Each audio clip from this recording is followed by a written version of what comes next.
Subscribe to our channel by clicking the subscribe button. Click the bell button and enjoy the latest uploads from our channel.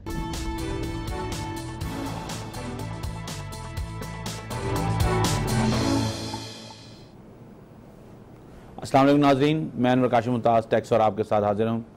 Pakistan में budget में tax कवानीन में तरामीम की जाती थी और ये तस्वुर किया जाता था कि इन तरामीम के साथ टैक्स निज़ाम को बेहतर किया जा सकता है और इसके दायरेकार को वसी किया जा सकता है।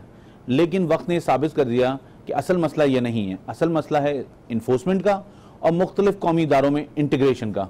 पनामा पेपर्स का जो केस आज मशहूर ज़माना आज चल रहा है और इसमें बहुत सारे पाकिस्तानियों के नाम आए हैं, ये एक खुला एक चैप्टर है पाकिस्तान के टैक्स निज़ाम को वाज़े करता है कि पाकिस्तान का टैक्स निज़ाम कमज़ोर है, जिसकी वजह से इतनी बड़ी तादाद में लोगों के नाम आए हैं पनामा पेपर्स के केस में। इस पर भी हम बात करेंगे और हम बात करेंगे कि जो वफाकी बजट आया है उसमें जो तरामीम हुई उसके बाद उसको नेशनल असेंबली ने अप्रूव कर दिया, उसके बाद क्या पोजीशन होती है, क्योंकि जो टैक्स निज़ाम है उसमें जो असल मसला है वो ये है कि वो बढ़ नहीं रहा, वो उसका दायरा कार बढ़ नहीं रहा। लोग ये कह रहे हैं कि ये जो इस दफ़ा बजट आया है इसमें तरामीम जो हैं कम की गई हैं, वो इसलिए की गई हैं कि हुकूमत देख रही है कि आइंदा आने वाले साल में इलेक्शंस हैं, या हुकूमत को इस बात का एहसास हो गया है कि तरामीम कम की जाएँ और इन्फोर्समेंट ज़्यादा की जाए।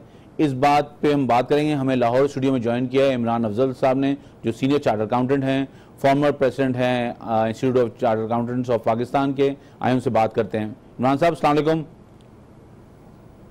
वालेकुम अस्सलाम। बहुत शुक्रिया, आपने हमारे लिए वक्त निकाला। इमरान साहब, ये जो नया फाइनेंस एक्ट आया है और जो एक पूरा सिलसिला होता है, बिल आया, उसके बाद कौमी असम्बली ने उसको अप्रूव किया, आपकी नज़र में क्या ये जो एक ओपिनियन चल रही है कि इस साल का ये जो अमेंडमेंट्स आई हैं बहुत ही कम आई हैं, तो इसकी वजह इलेक्शन है या हुकूमत के को एहसास हो गया इस बात का?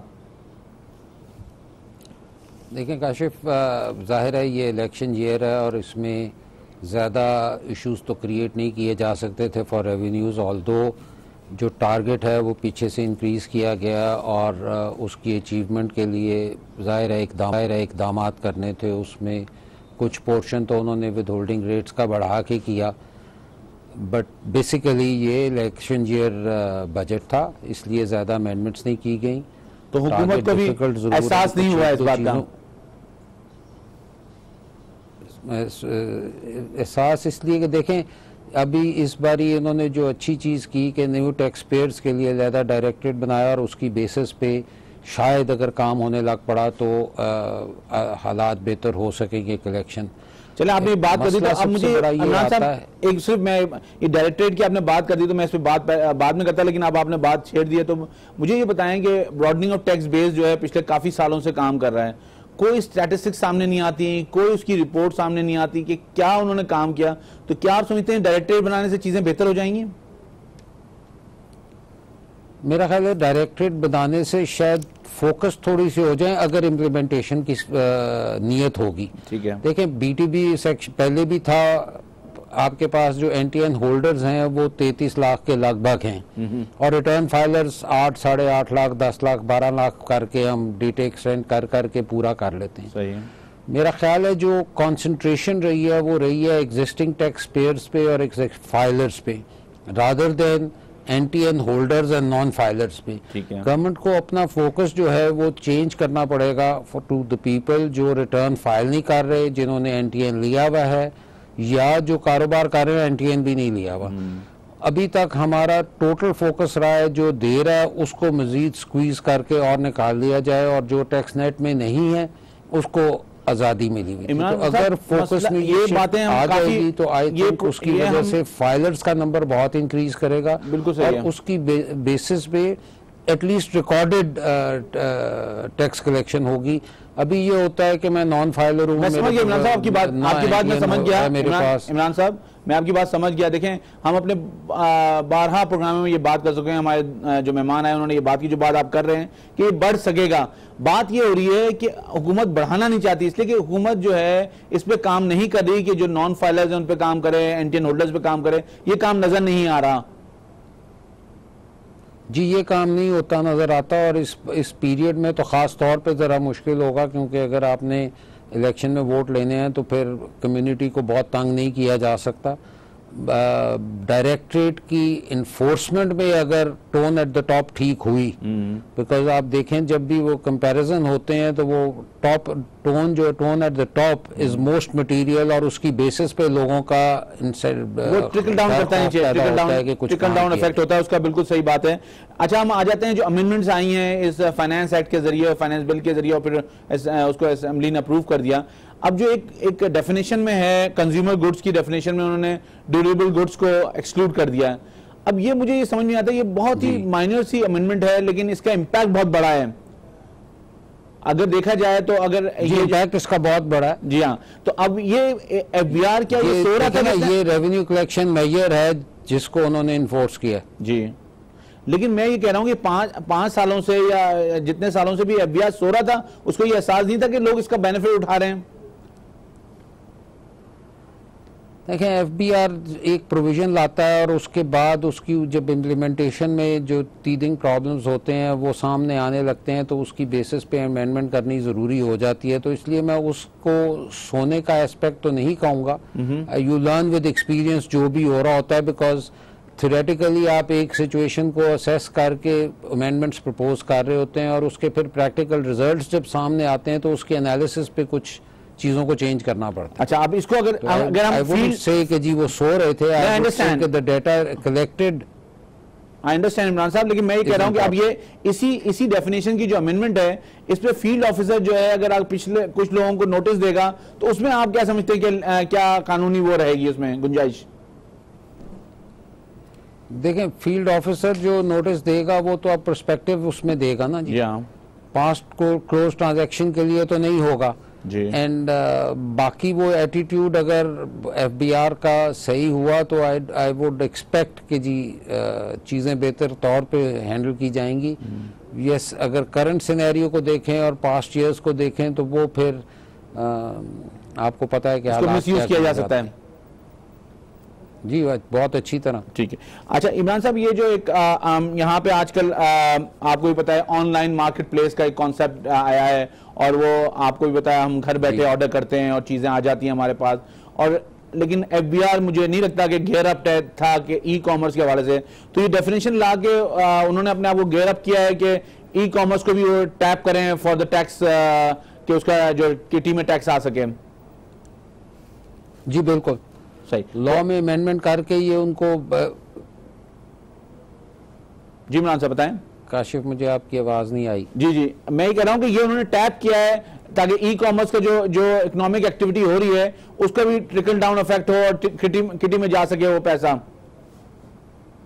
जी बिल्कुल, ठीक है, वो इसीलिए डाली गई है और मेरा ख्याल है ये एक अच्छा मेजर है, बिकॉज जितनी ट्रेडिंग हो रही थी ऑनलाइन मार्केट प्लेस पे वो सारी टैक्स फ्री जा रही थी और जो उसमें सर्विस प्रोवाइड कर रहे थे वो they were not into the tax net. अब इसकी इन्फोर्समेंट के लिए एफबीआर कितना आगे बढ़ता है वो of course over the period पता चलेगा, लेकिन I think this will be a good measure because इससे बहुत सारी इनकम जनरेट हो सकती है। लेकिन आगे बढ़ने से है कि एफबीआर को इंफॉर्मेशन टेक्नोलॉजी में अपने आप को आगे बढ़ना पड़ेगा, इसलिए कि जो अभी हम पास में हालात देख रहे हैं रिटर्न फाइलिंग के हवाले से दूसरे मामला देख रहे हैं तो उसमें तो एफबीआर जो है वो मेरे ख्याल में उसकी पेस ऐसी नहीं है कि ये इनको टैप कर सकेगा। आपका क्या ख्याल है इस बारे में?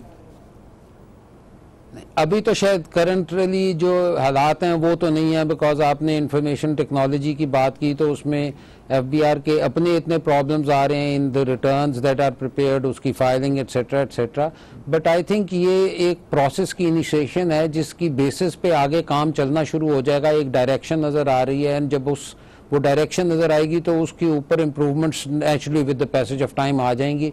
सो आई एम होपफुल कि ये इतना बड़ा मसला नहीं होगा। ऑफ कोर्स इन्वेस्टमेंट ज़रूर करनी पड़ेगी और अगेन विल का मसला है जो बोर्ड के, जी बिल्कुल, विल टू इम्प्लीमेंट का गेम सबसे बड़ी होती है। okay, जितने भी हमारे लॉज में अमेंडमेंट्स होती हैं, लॉज की एप्लीकेशन होती है, देखें tax is not something that you पे आउट ऑफ हैप्पीनेस और goodwill etc. ये it is really the fear of the law being implemented that दुनिया में nobody in the world pays tax के कोई वो खुशी से पे करता है, बट सिस्टम उसको ड्रैग करता है कि वो टैक्स पे करें। एब्सोल्यूट। इमरान साहब, हम आपसे हमें एक ब्रेक लेना है, वापस ब्रेक से वापस आके हम आपसे बात करेंगे। नाज़रीन वापस आते हैं ब्रेक से हैं कि जो वफाकी बजट आया है उसके बाद जो इनकम टैक्स के कानून हैं उनकी क्या पोजीशन हो गई है और किस किस को उसमें बेनिफिट मिला है और किन किन लोगों को लिए हार्डशिप क्रिएट हुई है और किन को।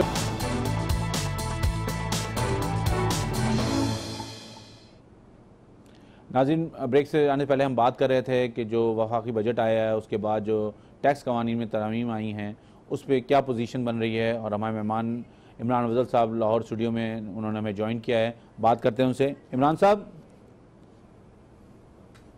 जी, 2015 में सुपर टैक्स का एक कानून आया और उसके बाद वो 2017 में भी तक एक्सटेंड कर दिया गया। अब आप ये समझते हैं कि जो एक WWF का जो कानून ऑर्डर आया था सुप्रीम कोर्ट का, जिसमें उन्होंने कहा था कि टैक्स जो है वो जनरल एक कॉन्सेप्ट है और वो स्पेसिफिक चीज़ों के लिए कोई भी चीज़ होगी तो मनी बिल के जरिए नहीं आ सकती, तो ये जो सुपर टैक्स है इस पर उसका कोई असर हो सकता है? देखिए, ये इसको प्रपोज करके किया गया था। असर हो तो सकता है, लेकिन ये चूँकि इनकम टैक्स के अपने कानून में अमेंडमेंट थी और उसको कैरी फॉरवर्ड किया गया जी, तो आई थिंक कि उसमें तो इतना मसला नहीं होना चाहिए। लेकिन ये डिबेटेबल तो है, इस पे डिबेटेबल तो जी डिबेटेबल ज़रूर है, लेकिन काशिफ अब 2 साल हो गए और इस साल उसकी एक्सटेंशन भी कर दी गई और रेट की रिडक्शन ऑफ कोर्स उसमें प्रपोज की गई। ठीक है, तो ये मेरे ख्याल में इसको कोर्ट में शायद चैलेंज होगा और फिर कोर्ट क्या अल्टीमेटली फैसला करते हैं उसके हिसाब से इसका फेट डिसाइड होगा। अच्छा, ये जो हम टैक्स ऑन अनडिस्ट्रीब्यूटेड रिजर्व आया था उसके बाद फिर उन्होंने प्रॉफिट की, अब आप इसको कैसे देखते हैं ये जो अमेंडमेंट आई है 5A में? जो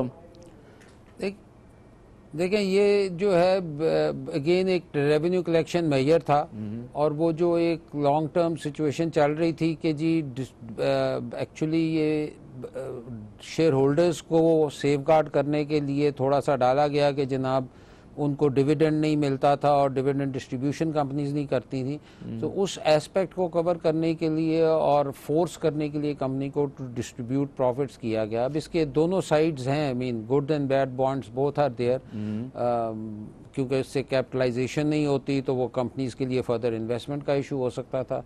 उधर माइनॉरिटी शेयर होल्डर्स या शेयर होल्डर्स इन्वेस्टमेंट करके बैठे होते थे, रिटर्न नहीं आ रही होती। पहले ये रिजर्व लेके आए थे, फिर प्रॉफिट पे लेके आ गए, तो इसके पीछे क्या क्या चीज है?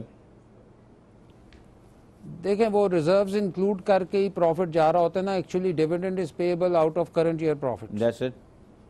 जो प्रॉफिट्स एक्यूमुलेटेड हैं उसके तहत हो रहा होता है ताकि लॉसेस ना हो जाए। तो ये तो बेसिकली उसी क्लॉज में रेट को उन्होंने इफेक्ट दिया। सही, लेकिन ये पब्लिक लिमिटेड कंपनी के तो हर चीज SEC भी चेक कर रही होती है, तो मतलब शेयर होल्डर्स के इंटरेस्ट को तो वो भी प्रोटेक्ट कर रहे हैं। लेकिन इस तरह क्या ये डिस्करेजमेंट नहीं है कि कॉर्पोरेटाइजेशन को रोका जाए और लोगों को ये मैसेज दिया जाए कि आप जो है अगर कंपनी बनाएंगे, पब्लिक लिमिटेड कंपनी बनाएंगे तो आपके साथ ये मसाइल होंगे, या इस तरह की कोई सूरत हाल तो नहीं क्रिएट हो जाएगी? नहीं, ऐसी सूरत हाल मेरा ख्याल है इतनी होगी, क्योंकि अब 2 साल से चलते हुए इसकी कुछ ना कुछ एब्जॉर्प्शन तो शुरू हो गई है और उसकी वजह से आप देखें कि शेयर होल्डर्स को भी डिस्ट्रीब्यूशन शुरू हुई in the shape of cash dividend और बोनस शेयर्स। तो वो एक रिक्वायरमेंट तो ज़रूर थी। सिर्फ एस्पेक्ट ये है कि शेयर होल्डर कंपनी या SECP जो हैं they can not enforce it. ये तो डायरेक्टर्स ने और कंपनी ने प्रपोज करना है और AGM में फिर अप्रूव होना है डिविडेंड। सो अगर कंपनी की मैनेजमेंट करती नहीं थी तो वो मसला हो जाता था। ये बात सही है कि जब कैपिटलाइजेशन का एस्पेक्ट आएगा तो फिर उस पे ये ज़रूर डिस्करेजमेंट है, but then it is at a cost of 7.5%। अब ये प्रोजेक्ट्स कौन से इन हैंड होंगे, उनकी फाइनेंसिंग कैसे है और वायबिलिटी रहेगी, तो वाइडर सब्जेक्ट है। उस पे ये कहना कि कॉन्क्रीट टर्म्स में ये इस पे डिसीजन दे, वो I think would not be justified. Okay, अच्छा इमरान साहब, ये जो नया अमेंडमेंट आई है जिसमें उन्होंने कहा है कि बोर्ड और मिनिस्टर इंचार्ज के जरिए नोटिफिकेशन इशू कर सकता है, तो ये जो सुप्रीम कोर्ट ने डिसीजन दिया था कि प्राइम मिनिस्टर अकेले कोई नोटिफिकेशन इशू नहीं कर सकता है, उनको कैबिनेट को की अप्रूवल के बाद, तो इसको नलीफाई करने के लिए लाए गए हैं, तो ये आप क्या समझते हैं, इसके क्या प्रोज एंड कॉन्स हैं? देखें जी, FBR या गवर्नमेंट अपनी अथॉरिटी हमेशा आप देखेंगे ओवर द इयर्स, जब भी कोर्ट्स ने कोई डिसीजन दिया है तो फाइनेंस एक्ट में कोई ना कोई अमेंडमेंट ऐसी की गई है जिससे उस जजमेंट को अनडू कर दिया जाए। ठीक। अब ये गवर्नमेंट उतने लॉन्ग प्रोसीजर्स को करना नहीं चाहती, और किसी को फैसिलिटेट करना हो तो फिर it is very easy that the minister approves it और काम हो जाए। बट आप इन प्रिंसिपल आपकी क्या ओपिनियन है? मेरे ख्याल में इट इज़ नॉट राइट, अच्छा।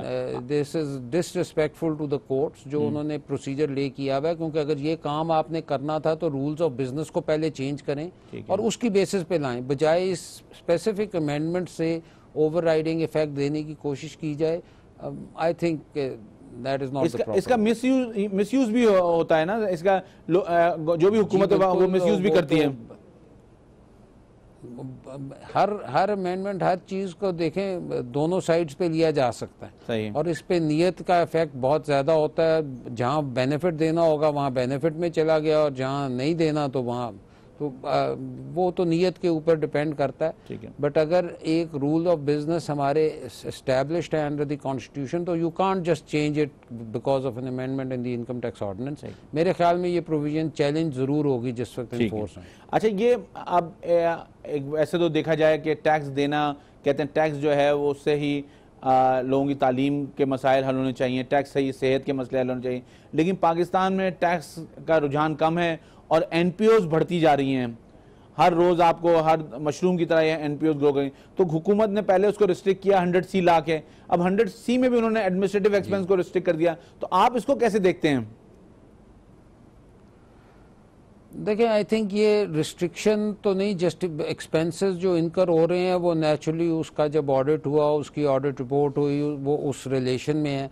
अब अगर आप एडमिनिस्ट्रेटिव और मार्केटिंग एक्सपेंसेस उनके को रिस्ट्रिक्ट कर रहे हैं तो दैट कैन रियली इफेक्ट। सिर्फ इस बार ही उन्होंने किया ये, जब इस प्रपोजल आई थी तो उस पर बहुत शोर मचाया गया, तो उसके बाद अब ये किया गया है कि जो पिछले सालों में बनी और उसकी अगर न्यूली सेटअप NPO है तो उसके लिए उन्होंने इस क्लॉज को नहीं रखा, और दूसरा 100 मिलियन से कम की रसीट हो। नहीं तो इसका मतलब ये करना कि मेरे इतनी रसीट्स हो जाएंगी, वो रसीट्स ना हुई, ज्यादा हो गई। हुकूमत का जो रिलायंस है NPOs पे, ये सही है या हुकूमत को खुद ये कम्युनिटी सर्विस करना चाहिए, चैरिटेबल काम करना चाहिए? देखें, हुकूमत को करना तो खुद चाहिए, लेकिन हमारे यहाँ हुकूमत ये कर नहीं पा रही, उसके पास अपने रिसोर्सेज ही नहीं होते। तो ये एक तरीका था जिसकी वजह से लार्जर बेनिफिट मिल रहा था। सही है। तो लोग टैक्स नहीं देते और डोनेशन दे देते हैं, तो ये तो हुकूमत का पैसा डोनेशन में चला जाता है, और मेरे ख्याल में इनडायरेक्टली ये चीज हो रही है। देखें, वो वहाँ पे भी हिसाब तो मिल जाता है ना, लोग टैक्स देने के लिए तो कतन तैयार नहीं है, इसमें तो कोई शक ही नहीं है। सही है। वाई? बिकॉज वो फिर कंपैरिजन होने लग पड़ता है कि मुझे फैसिलिटेशन क्या हो रही है, मेरे साथ सलूक क्या हो रहा है, मुझे रिस्पेक्ट कितनी मिल रही है, और जो नॉन फाइलर या नॉन टैक्स पेयर है उसके साथ क्या हो रहा है। अब आपने सारे खर्चे अपने खुद उठाने हैं, आपको ना मेडिकल मेयर मिलनी है, ना आपको एजुकेशन मिलनी है बच्चों की, ना कोई और सोशल केयर मिलनी है, तो नेचुरली एक जस्टिफिकेशन क्रिएट हो रही थी। फिर आपने इलाज सरकारी अस्पताल में नहीं कराना, वो आप प्राइवेट अस्पतालों में जाके कराएं, और उसकी कॉस्ट एक अपनी जगह है। इमरान साहब, हमें एक ब्रेक लेना है, वापस आके बात करते हैं इस पर, हमें एक ब्रेक लेना है। नाज़रीन, वापस आते हैं और बात करते हैं कि नॉन प्रॉफिट ऑर्गेनाइजेशन जो इदारे, फलाही इदारे हैं, वो काम कर रहे हैं, उनको लोग डोनेशन देने को तैयार हैं लेकिन टैक्स देने को तैयार नहीं है। वापस आते हैं और बात करते हैं इस मौजू पे।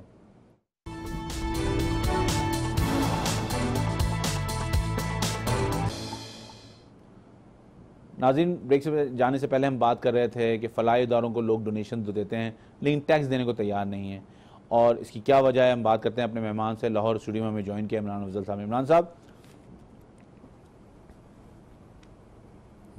जी, तो ये आप बात कर रहे थे कि नॉन प्रॉफिट ऑर्गेनाइजेशंस में जो डोनेशन का रुझान, मतलब लोग देने को तैयार हैं और टैक्स देने को तैयार नहीं है, तो इसमें आपके ख्याल में लोग इस बात पर राज़ी नहीं है कि टैक्स दिया जाए? बिल्कुल राज़ी नहीं है जी। अच्छा, वजह उसकी अदम एतमाद है? इस वक्त टैक्स, वजह उसकी अदम एतमाद है हुकूमत पे? वजह उसकी अदम एतमाद है?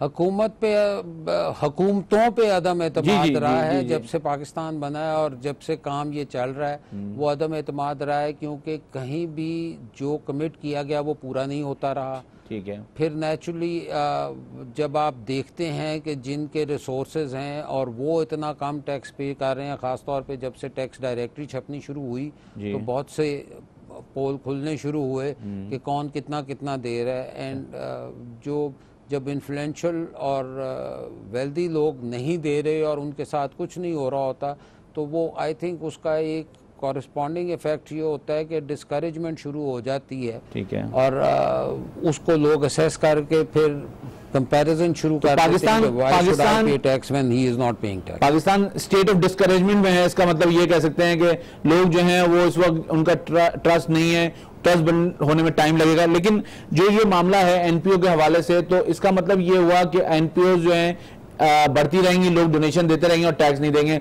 अगर हुकूमत जो है अपना वादे पूरे ना करे। जी ये भी होगा। देखें वो वेलफेयर की एक फीलिंग जो रहती है और जो हमारे दीन में भी है, आप अगर आप गौर करें तो सारे ज़कात बहुत ज़्यादा देते हैं, चाहे डिस्क्लोज हो या ना हो जी, मगर वो टैक्स नेट में ला के अपने आप को मुश्किल में नहीं डालते, बिकॉज जाहिर है उनकी इनकम डिक्लेरेशंस भी वैसे होती हैं, मे बी जस्टिफाइड भी नहीं होती जी। तो ओवरऑल सिस्टम में जब बेहतरी नहीं होगी टू चेक एवरीबडी और through out for all concern law equally apply नहीं हो रहा होगा, तो फिर ये काम कभी भी नहीं हो सकेगा कि आप इनकरेज हो। It is only fair of that implementation and penalties जो आपको करता है। बिल्कुल ठीक है। अच्छा एक और मिसाल अगर प्लीज हाँ जी प्लीज दूं, देखें इस बार ही प्रपोज हुआ था कि पॉलिटिकल पार्टीज को एग्जेम्पशन दी गई, ऑल्दो वो बिल में तो था, एक्ट में नहीं आया। जी बिल्कुल जी। अब आप मुझे बताएं कि कभी किसी ने नोटिस दिया, कभी पॉलिटिकल पार्टीज को किसी ने रिटर्न कॉल की? जी कभी नहीं की। वो people who have got the power उनको कोई नहीं पूछता। जब ये मैसेज आगे जाता है तो वो उसका मल्टीप्लायर इफेक्ट हो रहा होता है। ओके। और उस मल्टीप्लायर इफेक्ट में तो फिर एवरीबडी कम्स इन। और आपको पता है आजकल जिस किस्म के जिस स्केल पे गवर्नमेंट है, हर बंदे का कोई ना कोई रिश्तेदार निकल आता है, कोई वाकिफ निकल आता है, and they prefer to get out and remain out of tax land. ठीक है। तो इसका मतलब ये हुआ कि हम हाँ, इसका मतलब ये हुआ कि जो हुकूमत वक्त है या हुकूमत में आने वाले लोग हैं या पॉलिटिकल पार्टीज हैं, वो लोग जो हैं अपना किरदार सही अदा नहीं कर रहे टैक्स के मामलात में, या उनको जो जिम्मेदारी पूरी करनी चाहिए वो नहीं कर पा रहे। मेरे ख्याल में ये वजह है, उसकी वजह से डिस्करेजमेंट या अदम इत्मीनान बढ़ता जा रहा है। मेरे ख्याल में तो ये आपकी बात सही है हाँ, और पॉलिटिकल पार्टीज को भी अपना डिस्क्लोजर्स करने चाहिए। हम दूसरी बात करेंगे इमरान साहब, जो ये इनकम टैक्स कानून में एक शिक थी 122C की, उसमें ये कहा गया था कि आप नोटिस दें, उसके बाद अगर आपने रिटर्न नोटिस दिया ऑफिसर ने और आपने रिटर्न फाइल कर दिया तो आपकी प्रोसीडिंग क्लोज हो जाएगी। अब उन्होंने जो है वो उसको जो है निकाल दिया। उन्होंने कहा है कि जी अब कमिश्नर नोटिस देगा और आपका असेसमेंट किया जाएगा। तो इस अमेंडमेंट की क्या मतलब आप क्या समझते हैं, इसकी क्या नताइज होंगे और क्या इसको किस तरह देखते हैं आप? देखें 122C से बहुत हार्डशिप्स हो रही थी, बहुत से लोगों को नोटिस मिले नहीं मिले, असेसमेंट हो गई, रिटर्न्स नहीं फाइल हुई, उसके बाद प्रोसीजर नहीं फॉलो हुए थे। एंड आई थिंक के बेस्ट जजमेंट का तो बहरहाल आपके पास कानून था ही, जितनी आपने इंफॉर्मेशन कलेक्ट कर ली, that would have remained an appealable order. सही है। तो वो उसके 122 में बहुत लोगों के साथ बहुत ज्यादतियां हुई, तो आई सपोज दैट इज, और बहुत सी दफा तो नोटिस सर्व नहीं हुआ होता था, वो फाइलों में ही काम कर दिया जाता था। जी हाँ। तो आपके ख्याल में ये टैक्स पेयर के लिए हार्डशिप को थोड़ा सा उन्होंने रिलीफ किया है? जी। अच्छा इमरान साहब, ये वेल्थ टैक्स की रिवीजन पे उन्होंने कहा कि 122(9) का अगर नोटिस आ जाए तो रिवीजन नहीं हो सकती, आप इसको किस तरह देखते हैं? देखें वो एक्चुअली ब्लॉक ये किया गया है कि अगर महकमे से कोई नोटिस आ गया और एक कंसीलमेंट की इफेक्ट नजर आ रहा है या कंसीलमेंट नहीं हुआ, तो वो कंसीलमेंट नहीं होता। बात ये है कि अगर मेरा ओमिशन है, कोई एरर है, कोई डिस्क्रिपेंसी है और मैं उसको कर सकता हूं रिवाइज, अब मैं उसको रिवाइज नहीं कर सकता तो डिपार्टमेंट तो उसको कंसीलमेंट ही डिलीट करेगा हमेशा।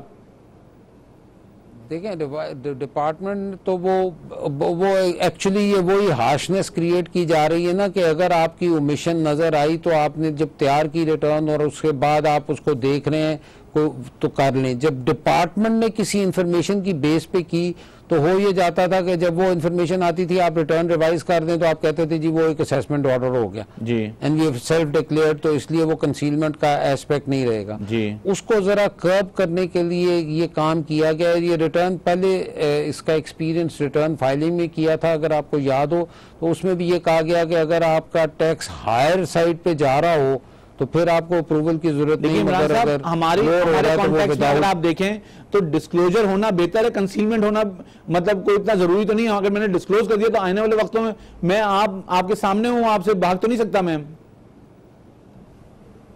देखें बात यह है कि आई थिंक अगर रिवीजन में ये एस्पेक्ट जाए कि जी खास तौर पे अप्रूवल के बगैर हो जाए, जस्टिफाई तो आपने फिर भी करनी है और अगर उसकी जस्टिफिकेशन है तो yes there is no harm doing it.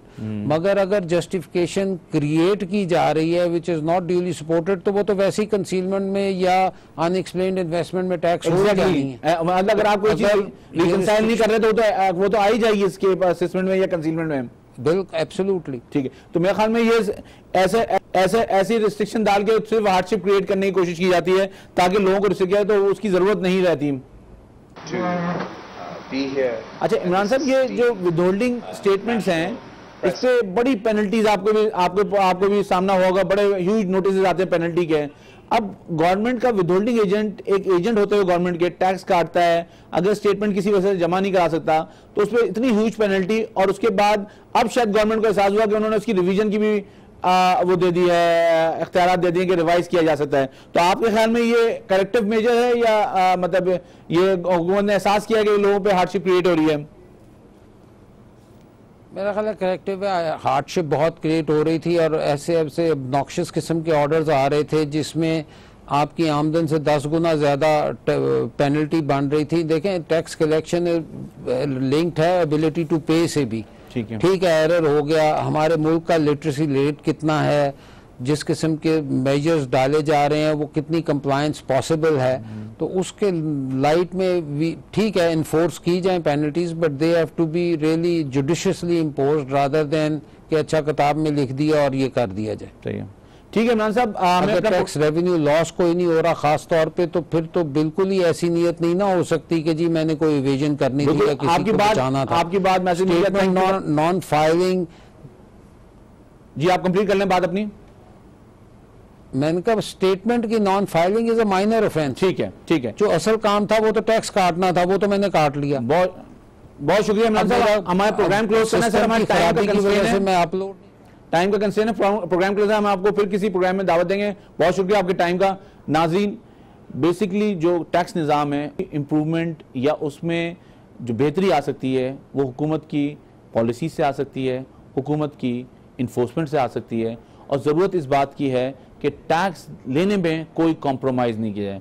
लोगों को अपने जो बिजनेसेस स्टार्ट करने से पहले ये प्रोविजन जहन में रखना है कि उन्होंने इस पर टैक्स देना है। पाकिस्तान से मोहब्बत के दावे तो हम बहुत करते हैं, लेकिन उसको देकर, टैक्स देकर और टैक्स के मामलात को बेहतर करके हम उसको साबित कर सकते हैं। इस बात के साथ मुझे इजाज़त दीजिए। अल्लाह हाफ़िज़।